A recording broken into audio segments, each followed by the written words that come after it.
This was one, actually, I got twice this week. So I said, all right, there's a practice exam out there. I won't say where. I reworded it so I don't get in trouble. But two different people emailed me about it. So I said, okay, I'm going to go over this. So here's the question. A 60-year-old woman comes in for a second opinion for her sleep apnea. The physician documents an extended history.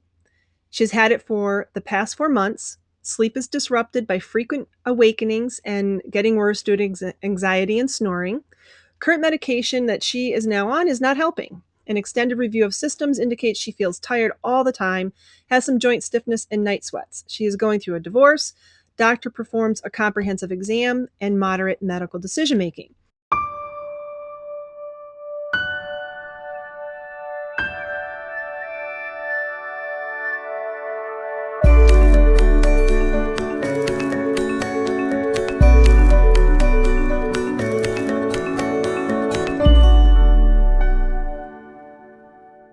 So this is from students that have either taken my Blitz or the course, and I teach a method, locate your hem and time, which basically is saying, well, first identify the location or the category and subcategory of E&M.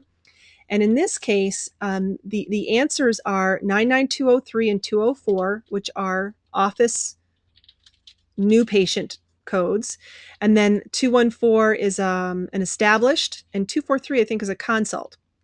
So because they're coming in for a second opinion, we can cross off C and D. Okay, so it's now going to be 203 or 204. And that's the tiebreaker that we want to try and figure out. So here's my little worksheet. I tell you to write on your exam booklet, or even in the real coding world on your, whatever, where you're keeping notes, locate and then HEM. And the goal is to fill in the blank to the right. So for location, we've identified it's office new. For the history, they didn't really come out and give us the history, okay? Which oftentimes on the board exam they will do. But it did say the physician documents an extended history. Well, for history and exam, they have problem focused, expanded problem focused, detailed, and comprehensive. So extended isn't one of those terms. So they technically did not provide outright what the overall history level is. Okay. But for exam, they did. They said comprehensive exam and moderate medical decision making. So I put a C for the exam, and I put an M for moderate decision making for the medical decision making. Okay. Now, when you look in your CPT book in the E&M section for office new, you'd see that the C shows up on a level 5 or a 99205. So for shorthand, we just put a 5. And the moderate medical decision making shows up at a level 4. So far, these are the two levels. We need to figure out what the history is, because for office new, we know that we need to meet or exceed all 3 of the bullets for that exam. So what this is doing, it's making us work for the history. So for the history, since we have to work for it, we need to turn to our history table that you hopefully wrote in your manual. And you know what? Let me see if I can get my document camera out for that. While she's doing that, I was going to mention this is classic for board exams. They're wanting you to they know you know how to find codes, but can you pick the right code? And by having to come up with the history, that shows them that you know how to pull the history out of your documentation and pick the correct code. Okay, are you guys seeing that okay? Yes, it looks good. Okay, so this is my page 3 of my CPT manual, which, if you do the Blitz or the course, you'll get a copy of this. So this is what you want to write in your worksheet, and we're trying to fill in these blanks. Okay, that's what I'm trying to do on the slide. So since we're trying to figure out history, I'm going to go to the history table that I wrote in, and this is basically taking let me back out here just a little bit. I think you need to make it smaller. Yeah, that's what I'm doing. How's that? Perfect. Okay, so I'm a very visual person, as you've heard me say many times before if you've listened to me on these videos. because when I see paragraphs of text, it's like Charlie Brown, wah, wah, wah, wah. I'm just not getting it. So I have to convert things to a visual. So all of this table is from the guidelines in the pages that precede this. Okay, so I just took history, present, illness. I turned to the definition for HPI, and I saw that there was two possible scores. Okay, you see that extended? So that should look familiar. So an HPI, history, present, illness, can be either brief or extended.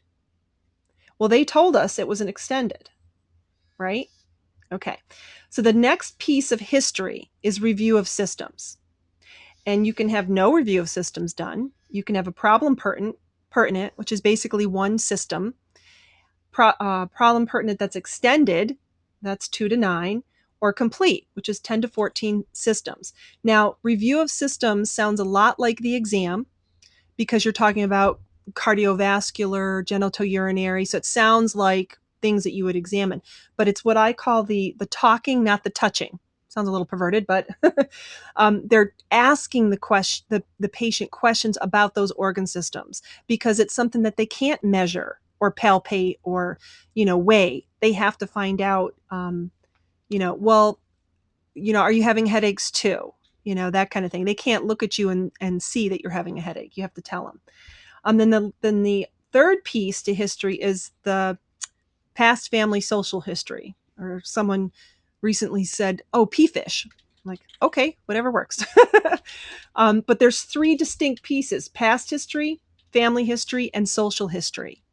So if you see documentation for one or two of those, it's considered a pertinent PFSH. All three, it's considered a complete. And then here's the four possible levels that we want to fill in on our H line down here. PEDC, problem focused, expanded problem focused, detailed or comprehensive. Okay, so they're making us work for it on the slide. Let me go back there real quick. There we go. So HPI is extended. The ROS was extended. The past family social history is pertinent because when you read about it, it was just really talking about she's going through a divorce. Okay. So when you go back to the table, we're trying to plug in extended pertinent. And the extended we'll see will come out to a C. The extended ROS comes out to a D, and the pertinent comes out to a D. So let's see how that works out. Extended pertinent. All right, so here's extended. Here's extended. So since extended on this one, it shows up on both levels, we always give them the higher one. We always give them the most credit that we possibly can that they documented. So that's why the HPI is going to get a C. Okay, but the extended for ROS only shows up at this row, so they get a D. All right, and then the pertinent gets a D. And when you put that all together, since this is a 3 of 3 table, the lowest wins. Okay, and the lowest in this case is going to be the detailed. All right, so now we come along and now we can, where we had not provided outright, we figured it out, it's a D. It's a detailed. And when we turn to the 99203 and 4 code, we can see when it's 3 of 3, we code to the lowest. So what's the lowest between a level 3, 4, and 5? A level 3. Okay, so the answer for this case is 99203. The reason this kept coming to me is they had it wrong in the answer key. They were telling them it was B. It was 99204. So that's where the confusion was coming, and they thought they were doing this pattern correct, but how they tricked them was they used this extended history.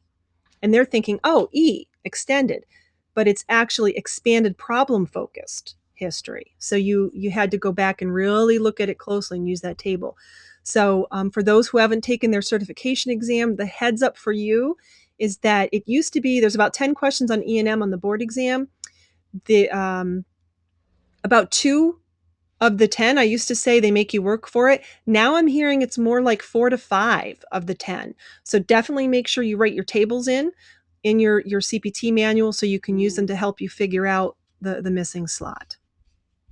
Get more CPC exam tips, coding certification training, and CEU credits. go to www.codingcertification.org.